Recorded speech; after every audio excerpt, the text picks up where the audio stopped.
Hello, welcome to నానమ్మ వంటకాలు. ఇవాళ నేను వంకాయ కూర చూపిస్తున్నాను చూడండి. మంచి ఈ కలర్ వంకాయలు ఇట్లా సారాలు ఉన్నాయి, దొరికాయి నాకు. నేను అవైతే తెచ్చుకున్నాను కూర వండడానికి.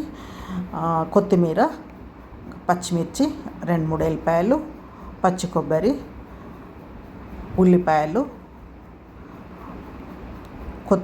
కరివేపాకు, కొత్తిమీర కూడా వేసుకోవాలి. అయితే ఇప్పుడు నేను అవన్నీ ముక్కలు ఎట్లా అంటే కొన్ని వాటర్లో సాల్ట్ వేసి అట్లా ముక్కలు కట్ చేసి అన్ని కాయలు అట్లా ముక్కలుగా కట్ చేసి వేసుకున్నాను. ఎప్పుడైనా వంకాయ ముక్కలు వాటరు ఉప్పు వేసుకొని ఉప్పు నీళ్ళల్లో వేసుకుంటేనే మంచిగా ఉంటాయి, కలర్ మారకుండా ఉంటాయి.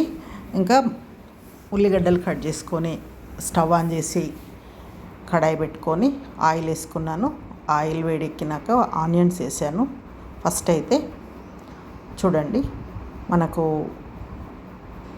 ఇప్పుడు ఆనియన్స్ అయితే వేగుతున్నాయి. కొంచెం వెల్లుల్లి దంచుకున్నాను. ఆ దంచిన వెల్లుల్లి తాలింపులో వేస్తున్నా. అట్లే కరివేపాకు వేసుకుందాం ఇప్పుడు.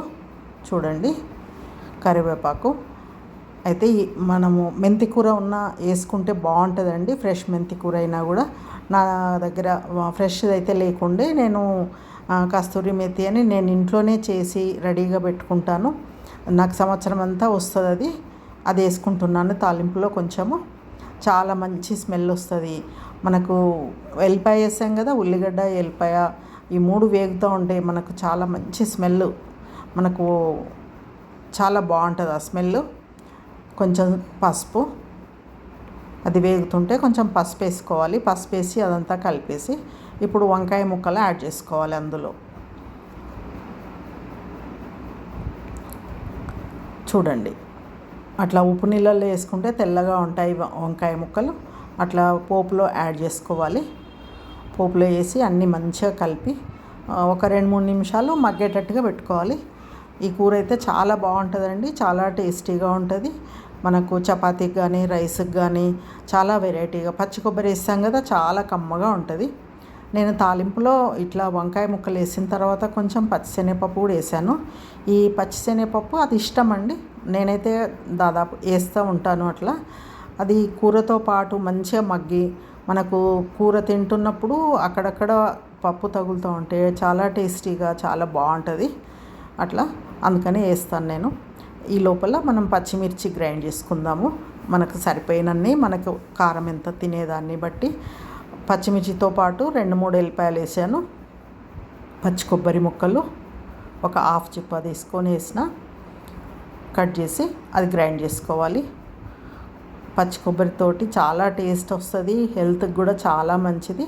మనకు ఇప్పుడు సరిపడా ఉప్పు వేసుకొని అట్లనే కొత్తిమీర కూడా వాటితో పాటు నేను గ్రైండ్ చేసేస్తున్నానండి. ఇట్లా గ్రైండ్ చేసేసుకుంటే ఏమవుతుందంటే కూరకంతా మంచిగా పడుతుంది. కొత్తిమీర స్మెల్, కొబ్బరి పచ్చిమిర్చి కలిపి గ్రైండ్ చేసాం కదా, అది ఒక మంచి టేస్ట్ని అయితే తెస్తుందండి కూరకు. అట్లా చూసిన వంకాయలు మగ్గిపోయినాయి మంచిగా. ఇప్పుడు ఆ పచ్చిమిర్చి గ్రైండ్ చేసుకున్న కారము ఇప్పుడు అది వేసుకొని అంతా కలగలుపుకోవాలి. చూడండి, ఇదైతే చాలా చాలా టేస్టీగా ఉంటుంది ఈ కర్రీ. ఇట్లా ఎవరైతే మీరందరూ చేయని వాళ్ళు చూడండి, ఇట్లా ఒకసారి చేసి చూడండి టేస్ట్ ఎలా ఉంటుంది అనేది. ఇప్పుడు ధనియాల పొడి కూడా యాడ్ చేస్తున్నాను. చూడండి, ఒక 1.5 స్పూన్ వేసాను, టీ స్పూన్ ఫుల్లుగా. ఇదంతా కలిపి ఒక 2 నిమిషాలు మూత పెట్టేసేయాలి. మూత పెట్టేసి నేనైతే ఈ పచ్చి కూరగాయలలో వేట్లలో అయినా కొన్ని పాలు వేస్తానండి. పాలు వేస్తే వాటి పాల కమ్మదనం అనేది కూరకు వస్తుంది, చాలా బాగుంటుంది. మీరు కూడా వేయకపోతే ఒకసారి వేసి వండుకోండి. బీరకాయ, సోరకాయ, ఇట్లా చిక్కుడుకాయలలో వాటన్నిట్లలో.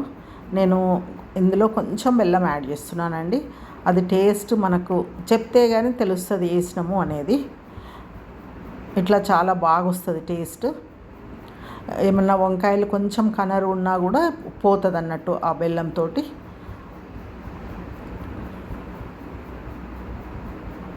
చూసిండ్రా, మంచిగా మగ్గిపోయింది. మన కూర అయితే రెడీ అయిపోయింది. స్టవ్ ఆపేసిన. ఇప్పుడు మనం బౌల్లోకి తీసుకుందాము. బౌల్లోకి తీసుకొని మనము రైస్ కానీ అన్నంతో కానీ రైస్తో కానీ చపాతీతో కానీ చాలా టేస్టీగా ఉంటుంది కూర.